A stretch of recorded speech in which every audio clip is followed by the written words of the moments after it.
এয়া চান্দমাৰীৰ জানুদাৰ ঘৰ আৰু ঘৰৰ ভিতৰত কি হৈ আছে, শ্বুটিংস্থলীত কি হ'ব আহক আমি চাওঁ।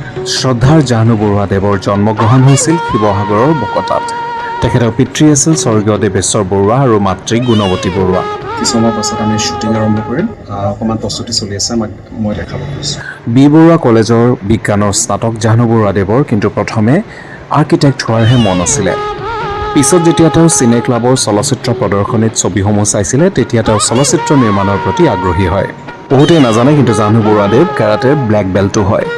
অপৰূপা, উপেক্ষা, পাপৰি, ভগা খিৰিকী আৰু যে কত উল্লেখযোগ্য ছবি তেখেতে নিৰ্মাণ কৰিছে।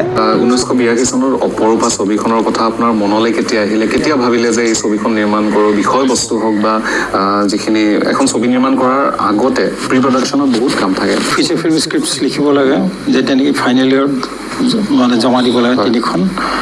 তিনিখনৰ এইখনেই আছিলে অপৰূপা। তেতিয়া নামটো অপৰূপা নাছিলে।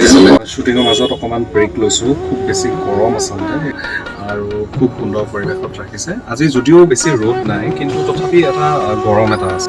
এইখিনিতে আমাক জাহ্নু দায়ে গায়ত্ৰী বৰুৱা অৰ্থাৎ তেখেতৰ পত্নী, যাক আমি মৰমত নাওমী বা বুলি মাতোঁ, কেনেদৰে লগ পালে সেয়াও কিন্তু ক'বলৈ নাপাহৰিলে।